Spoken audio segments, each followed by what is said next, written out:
Mangwanana anonchada kutaura pamusoro pe-subject yatingati iri sensitive to the body of Christ and also to the world. Ndiyo nyaya inotinetsei pakunzwisisa. Ndoda kuti taure kubva kubhuku ya 2 Corinthians chapter 9. 2 Corinthians chapter 9 from verse 6. I'll start from verse 5. So I thought it necessary to urge you, brothers, to go ahead and arrange in advance for the gift you have promised, so that it may be ready as a willing gift, not as an exertion. As a willing gift, not execution. The point is this: whoever sows sparingly will also reap sparingly, and whoever sows bountifully will reap bountifully. Each one must give as he has decided in his heart, not reluctantly or under compulsion, for God loves a cheerful giver. And God is able to make all grace abound to you, so that having all sufficiency in all things at all times, you may abound in every good work. Text yadaverenga, this is Paul writing to the church of Corinth concerning subject here, giving or offering. The New Testament church and the Old Testament church, one thing that has not changed is giving, but what has changed is how to do it. In the Old Testament church, it was more like pressure, tradition, system. But the New Testament church now, it's out of your heart, freely, out of love, understanding, as led by the Spirit of God to do it from your own heart. So,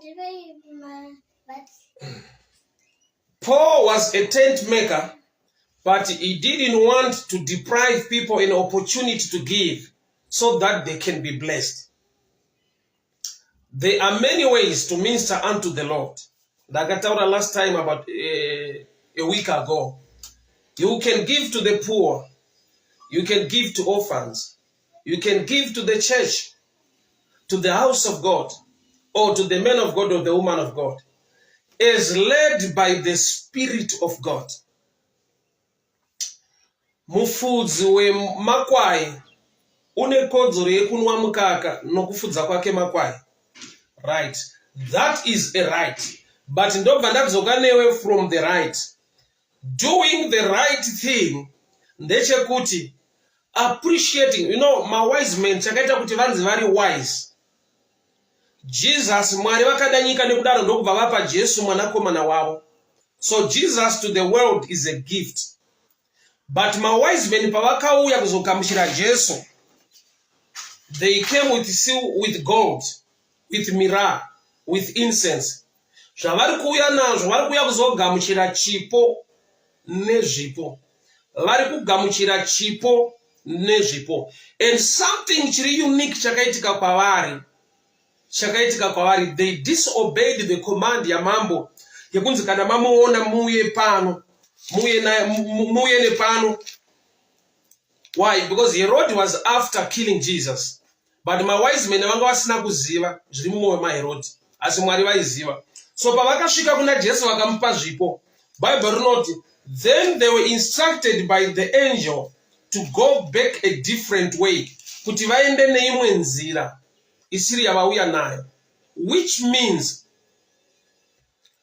after they gave Jesus the gifts, after they worshipped him, vakapinda mu certain dimension yekuti they were being led by a star inooneka mudenga vachitsvaga kuna Jesu. But pavakawana Jesu vakamupa zvipo vakamunamata, they were instructed in a vision, in a dream, by an angel. Kureva kuti vakabuda from the natural sign vakaenda muangelic, which is the spiritual, by appreciating the gift inonzi Jesu, by giving him the gift very tangible. Ndiri kuti now we are giving is subject yekuti the spirit must speak in you. Hausi New Testament church law haisi kubata patiri, chakabata patiri I grace, but under grace what is not changed is giving, but what has changed how to do it. Kare in the old it was a system, a tradition, murau. Mukasaita zvakati Mwari havadai, mukasaita zvakati Mwari havadai, mukasaita zvakati Mwari havadai. So vanhu vaita out of fear, because vanga vane pressure yelaw. So the fear part of it in the New Testament is taken away. The law part of it in the New Testament is taken away. But what is not changed is giving. But what has changed how to do it. Saka uchiona no matter people try to bring this matter, vachitaiwa vanhu vanenge vachibirwa zvisirizo nekudini. Chinhu chisina kuchinja kupa. Chakachinja inzira dzaishandiswa kuti vanhu vagone kupa. In the old it was law. By law yaiva ne pressure ne fear. In the New Testament, 2 Corinthians 9, yobva yati freely out of your heart, led by the Spirit of God, you can give.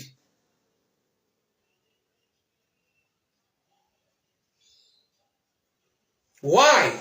Paul achisanangura anoti nokuti zvine nyasha muna Mwari kuti munhu aite saizvozvo sekutumwa kwaanoitwa namweya mukati memwoyo wake. 2 Corinthians chapter 9 verse 8. And God is able to make all grace abound to you, so that having all sufficiency in things at all times, you may abound in every good work. Verse 10. For he who supplies seed to the sower and bread for food will supply and multiply your seed for sowing and increase harvest of your righteousness. There are many ways people will try to bring this matter as if kuronga kwevanhu kuti vanhu vagone kupa vafundisi kana kupa chechi kana kuvaka chechi kana kuita zvinhu muimba yaMwari. But the truth of the matter is, hapana munhu paanogona kupa Mwari direct, hapana munhu hakusati kwaane chechi inoendesa mari kudenga kana zvipo kudenga. So what we do on earth in the name of the Lord, God honors that. Cornelius, minamato yako nezvipo zvasvika. Cornelius, zvipo aipa vanhu kwete ngirozi, kwete kudenga. Asi denga rinorecognize kusvika kwazvo. So with your understanding and being led by the Spirit of God, with a heart in a not free will, what you feel in your spirit led by God, that's what you need to do. It's either you do it to the church, to the orphans, widows, kwakawanda, but with the name of the Lord attached on it, it will attract blessing and favor in your. Kune masuo asingavhurwe neprayer. Kune masuo asingavhurwe nekuimba. Kune masuo. Kingdom yaMwari ine makeys. Baba rangu rinoti Jesu atara kuna Peter, I give you the keys of the kingdom. Regarding this statement, giving has not changed, whether Old Testament or New. What has changed? How to do it. How to do it. By law, vaiva ne pressure, vaiva ne fear. Ukasadai, ameno zvako ukasadai, the devourers will come and attack you, ukasadai. But the New Testament church, Paul is saying, nekuda kweloya ivapo yaityisa nekuvhundutsira vanhu. Vanhu ndomavaitira vaitira kudara. But in the New Testament church, it's out of love, number one. For God so loved the world, he gave. So giving must be led by love. Ukanzwa mauri iri entertainment church, ukanzwa mauri kuri kunzvimbo yekutandara nekufara, there is no need to be a partaker of the blessing and nzvimbo iyoyo, because to you it does not mean anything. But ukanzwa Mwari vachiminister muupenyu hwako, shoko raMwari richikushandura muupenyu hwako, shoko raMwari richikucomforta, richikudzidzisa nekukusimbisa, you need to act like wise to be a partaker of the blessing. Why? Because God is speaking to your spirit, to your heart, to your mind. Kuappreciate zviri kuita Mwari muupenyu hwako, it's out of love and understanding. People of God, hear me very well. What has not changed is giving. What has changed, how to do it. Saka uchiona nyangwe vanhu vakasimuka vanokriticizana concerning giving, at the end of the day, if it's a church, they do an offering. They can change the name, but at the end of the day, they'll be talking about money in the house of God. I've heard a lot vachiti aiwa izvatite zvatite zvatite zvatite. Zvavanoita zvacho is to do with money as well. We don't do tithe, we don't do zakat, we don't do zakat. People will just give. That's money. So what has not changed is giving. What has changed? How to go about it. So I see pressure, our money kids way, our force way. But if God is blessing you, you need to appreciate that. If God is speaking to your spirit. My wise men, pavakauya kuna Jesu, Bible rangunoti vakapresenta magifts awo, yet Jesus, Bible not for God so loved the world, he gave. So Jesus is a gift. Chipo chakapiwa nyika. Only the wise came with a gift to appreciate the gift from God.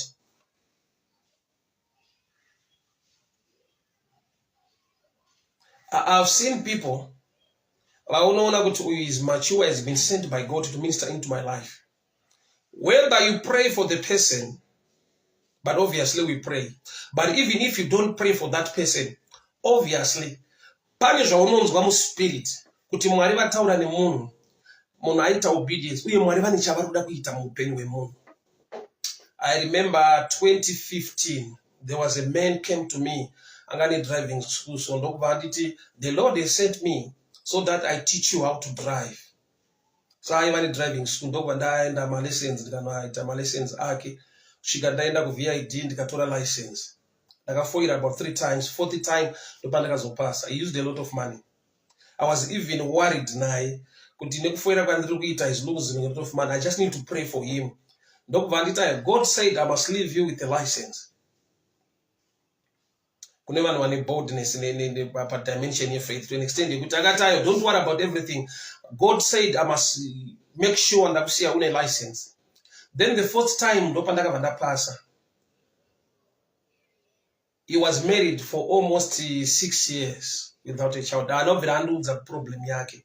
But God sent him to minister to me through nyaya driving. The following year, ndokubva ava nema-twins. Akatozouya achitaura kwandiri issue yema-twins. Ndopa ndakazoshamisika kuti he had a problem. Because anga asina kuminister problem yake kwandiri. So when I prayed over his life ndani license, I did not mention anything to do with children because ndandisiri kuziva kuti ane mwana. Ndopa ndaka understanda kuti anointing, the grace of God or the power of God knows where the problem is. Just like mukadzi avane the issue of blood. Anakuya achitaura dambudziko rake. Akauya akabata Jesu. dambudziko rake rikagadziriswa. Simba raMwari rinoziva pane nhamo yako. Anointing knows where the problem is.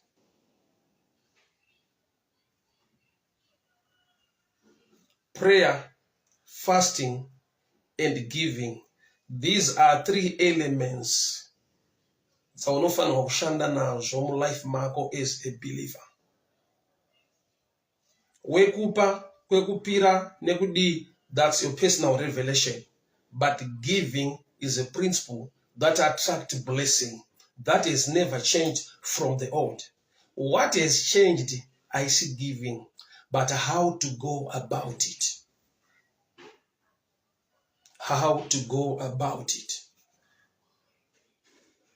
So there are times ekuti chinhu chika abused for a long time. People will think kuti hachisi valid kana kuti hachishande.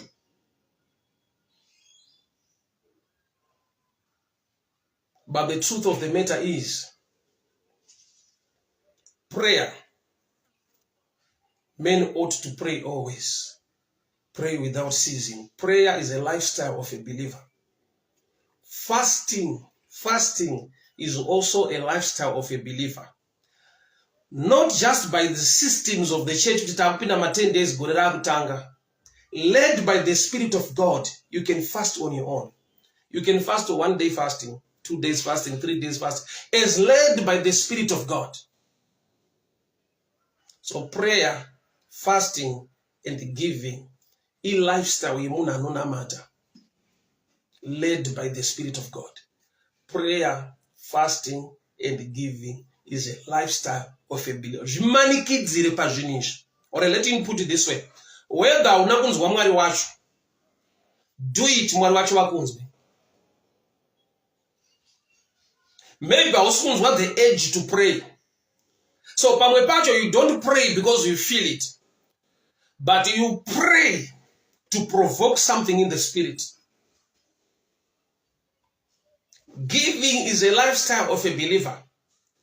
Whether you feel like or you don't feel like, practice makes perfect. Fasting must be a lifestyle of a... These 3 things, my principles are very strong in life and no provoke a change. Pama issues majinji atiri kuchema pain. When you have prayed about it and things have not changed, try giving. When you have gave and things have not changed, go into fasting. But all these 3 is backbone yazo. The Spirit of God must lead you.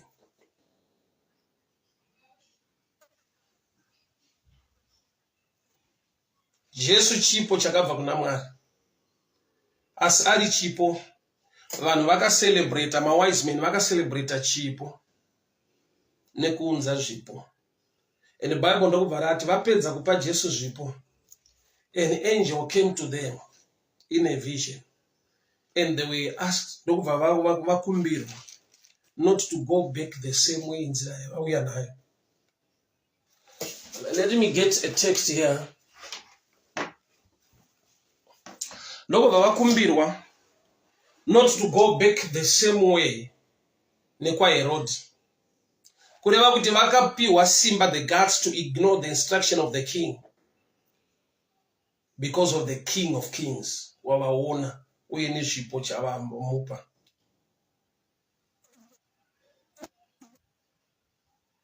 So they went back a different way. There are things that you can provoke in the spirit by prayer, by fasting, by giving. Let me repeat this statement so that I pray with you. What has not changed in the New Testament church? Chino chinonzi giving. What has changed? Pachinji. How to do it, how to go about it. In the old, it was a tradition, a system, yaikonzera fear and pressure. In the New Testament, God loves a cheerful giver out of a free-willing heart, out of love. Paunonzwa Mwari vachikuropafadza, make sure you bless the church of the person. Paunonzwa Mwari vachitaura muupenyu hwako.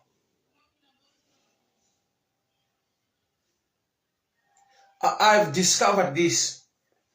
With some great men of God or some great women of God we celebrate today, they are a product of people who stood with them.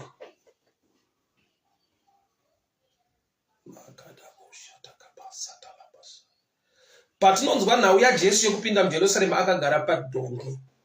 The donkey did not belong to Jesus. It was somebody else's donkey. Patinonzwa vanhu vachicelebrata Jesu achipinda muJerusarema, ane vadzidzi vake vaakatuma kuti endai munotora donki. Anenge abvunza munoti Ishe vanorida, and it will come back. Patinonzwa Jesu achiparidza ari mubhoti raPeter, anga atsika paplatform yegiving yanga yaitwa naPeter.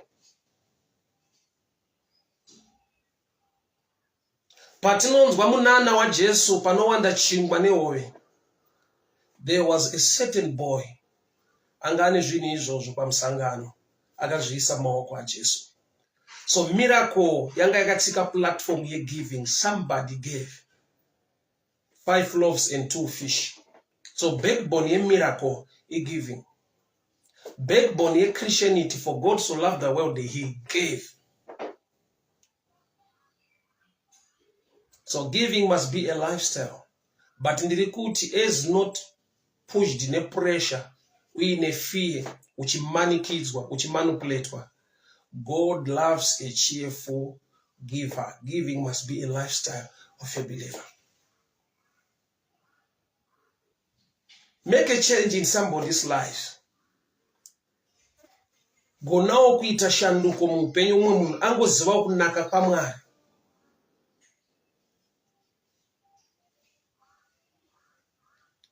Make a difference in somebody's life. I've seen a lot of people tine vanhu vatinoyemura who are doing great in life. But ukagara navo pasi ukanzvera ukada kudzidza nekuziva kuti sei vakasvika pavakasvika, they were standing on other people's shoulders.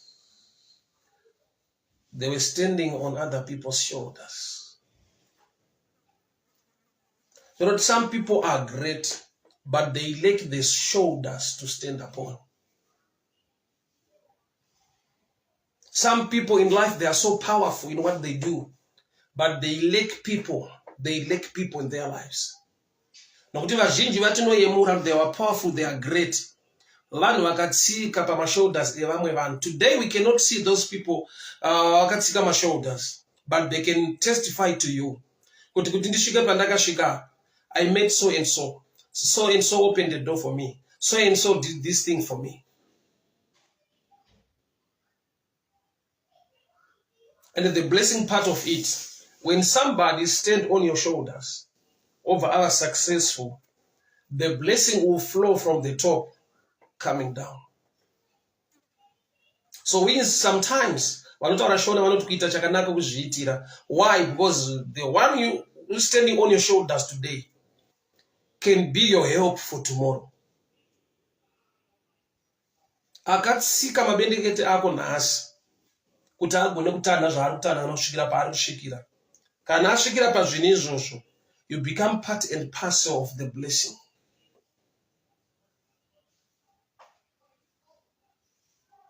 Tine vanhu vane zvavakaita muupenyu hwevamwe vanhu.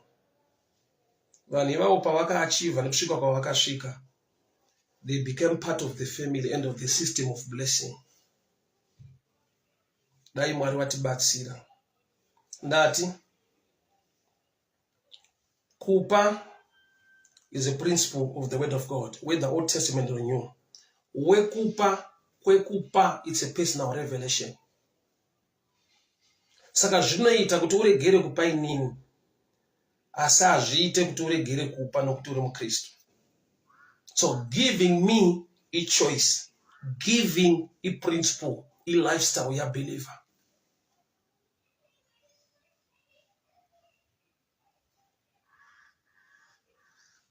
Dai Mwari atiwanira nyasha. Provoke grace or anointing muupenyu hwako. By prayer, by fasting, or by giving. Une zvaunogona kudena muupenyu hwako. Mukadzi unonzi Dorcas, Acts chapter 10, wakafa. Mumba maanga aiswa bhodhi rake. Tanzi mune vanhu nokuti she was a giver, aipa vanhu micheka zvekupfeka. Vanhu vanga vakaungana vachichema, the widows were crying in that house. Vandokubva vatuma varume kunoshedza Peter anga ari kunzvimbo inonzi Joppa. Peter came. Dorcas ndokubva amutswa.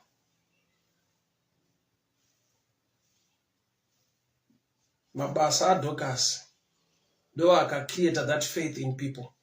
But we cannot lose such a person. Let's send people to call Peter on this. Handina kunzwa nhamo zhinji dzakatumwa vanhu kuti endai munotishedzera Peter. But the secret ya Dorcas ndeyekuti she was of help to the body of Christ. Dai Mwari watiwanira nyasha. Dai Mwari watichengeta, Mwari watigonesa. Prayer, fasting, and giving a lifestyle we are believer. Prayer has not changed. Fasting has not changed. Giving has not changed. How to go about it in the New Testament, that's what we need to know and understand.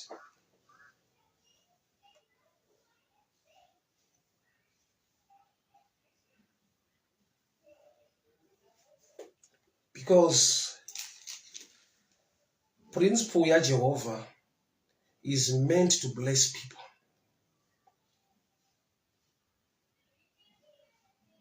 Baba linonamata muupenyu hwevana venyu. Linotaura nyasha nefavor. Zvavanobata nemaoko. Pavanotambanudza maoko avo Mwari. Vachidurura nyasha nefavor muupenyu hwevazhinji. Mishoko renyu rinoti unodiridzira, unodyara nekudiridzira. Mwari unokonzera mbeu kubuda. Maoko aya Mwari pavanopa ngavasangane neropafadzo. I release a dimension of blessing concerning giving on this platform in their lives. In the mighty name of Jesus. Amen and amen. God bless you. Amadzangu, Mwari vakuropafadzei, Mwari vakuchengetei, Mwari vakugonesei. We meet again tomorrow. By God's grace, we meet again tomorrow. By God's grace, please implement zvandataura. Let it be your lifestyle: prayer, fasting, and giving. Mwari vakuropafadzei, vakuchengetei, vakugonesei. Muzita raJesu Kristu eNazareta. Amen and amen. And one thing I want to talk to you now, I'll type my number here so that I can pray with you on video call. I need to know you personally and pray for you by video call. So you can just call me on my number, WhatsApp video call, so that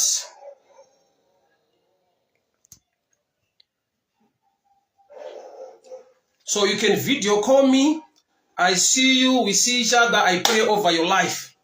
It's good to interact personally than as a group, than as a church. So you can call me on 0772 914 701. 0772 914 701. You can video call me. I pray over your life. It's good to know you. It's good for you to know me personally and pray for each other. God bless you. Mwari vakuropafadzei, Mwari vakugonesei. So it's +263 772 914 701. You can video call me. I pray over your life. Yeah, that's the number there. That's the number. Also, you can send your offering or your data on this number as well. God bless you. Mwari vakitire nyasha. Muropafadzei, muve neholiday yakanaka. I pray a safety-free holiday in Jesus' mighty name. Amen.